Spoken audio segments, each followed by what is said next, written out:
Welcome back to The Explainer. Today, we're unpacking a really fascinating guide on the science of habit formation. So if you've ever felt like you're constantly fighting yourself just to stick to a new routine, well, you are definitely in the right place. We're going to see exactly how long-term success isn't about these massive overnight transformations. It's actually all about the strategic, almost invisible design of your daily systems. Okay, let's dive right into this. Here's our roadmap for today's Explainer. 1. The invisible power of habits. 2. Decoding the habit loop.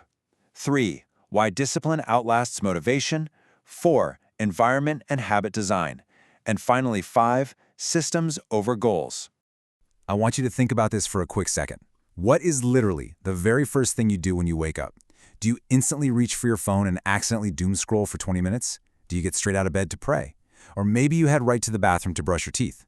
Whatever it is, you probably don't even think about it anymore, right? It just happens. The action is completely on autopilot. All right, part 1, the invisible power of habits. To really understand how our daily lives play out, we kind of need to completely shift our paradigm about how the brain actually works, and more importantly, how it saves energy. A habit is essentially just a mental shortcut.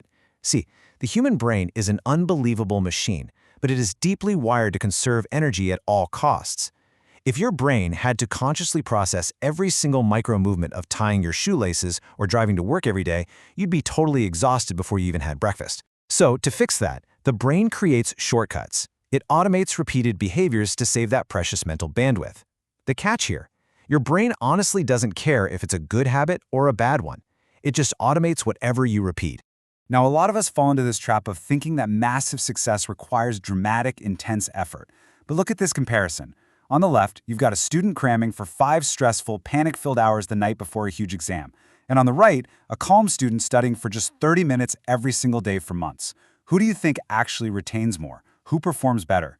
Consistency literally always beats occasional intensity. It's never about the big, dramatic leaps. It's about those small, daily steps. And this brilliantly illustrates what happens when we apply that exact consistency to something like our finances. The compound effect is basically magic. Saving just 1,000 naira a day feels totally insignificant, right? You barely even notice it's gone. Maybe you just skip a premium coffee or a quick snack. But if you repeat that daily for a year, it compounds into a massive 365,000 naira. That right there is the invisible power of habits working entirely in your favor. So if habits are really this powerful, how do we actually take control of them? Which brings us to Section 2, Decoding the Habit Loop. Let's reveal the exact scientific mechanics behind why our brains crave these automatic routines. Every single habit you have, whether it's good or bad, follows this exact 3-step cycle. Step 1 is the cue. That's the trigger telling your brain to switch into autopilot. Step 2 is the routine, the actual behavior or action you do. And step 3 is the reward, that little benefit or hit of satisfaction that tells your brain, hey, this feels great, we definitely need to do this again next time. Let's ground this in a highly relatable real-life example of this loop in action. Your cue might just be feeling bored while waiting in line at the store. The routine: you automatically pull out your phone and open up social media without even making a conscious choice to do it. The reward is a quick hit of temporary entertainment, right? A distraction from the boredom. Because that reward feels good in the moment, your brain links being bored directly to checking social media. Boom, a deeply ingrained habit is born, and the loop just gets stronger every time. To change the behavior, you literally have to intercept this loop. But we all know intercepting that loop is tough. You watch an inspiring video, you set a huge new routine, you start out strong, and then, 3 days later, you quit and feel totally stuck. Section 3. Motivation fades, discipline remains. Now, what's really interesting about this is the sharp contrast between how we think we should operate and the actual engine of real progress. Motivation is entirely dependent on your emotions. It's totally temporary, kind of like the weather. Discipline, on the flip side, depends purely on commitment. It is rock solid and reliable. If your success relies entirely on feeling motivated, your progress is going to constantly rise and fall with your mood. And honestly, that is a really dangerous way to try and build a successful life. Read this one carefully. Motivation says, I'll do it when I feel ready. But discipline says, I will do it because it needs to be done. Highly successful market traders dealing with crazy volatility, top-tier students, incredible entrepreneurs, they do not wait for a magical bolt of inspiration to strike. They don't sit around waiting to feel like working. They rely heavily on discipline when that initial burst of excitement inevitably fades away. All right, Section 4, Environment and Habit Design. So how do we actually build that kind of discipline without burning ourselves out? Well, we shift from psychological theory into practical application. I want you to start treating your environment like a totally customizable building project. First up, we have to recognize exactly how bad habits trick us. Bad habits like endlessly scrolling through videos offer immediate comfort. And let's be honest, watching funny videos feels great right now. But they trade away your future success, and that usually results in a ton of stress and delayed work later on. Good habits like saving money are the exact opposite. They require some effort and constraint right now, but they deliver massive long-term consequences, like financial security.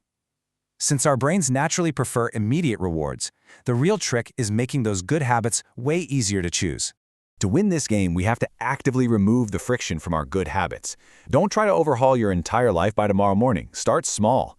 Commit to reading just 5 pages, not 50. Use habit stacking. So read those 5 pages right after you brush your teeth, using a habit you already do as your cue. And definitely change your environment. Leave your workout clothes right next to your bed so they are literally the very first thing you see when you wake up. On the flip side of that, you absolutely must put your bad habits behind a metaphorical padlock. Relying purely on willpower is a terribly weak defense strategy. You want to redesign your physical environment to make bad choices physically annoying to execute. Add friction. If you tend to overspend, just leave your bank cards at home. If you're constantly distracted, turn off those notifications and physically put your phone in an entirely different room while you work. Make the bad habit a total pain to complete.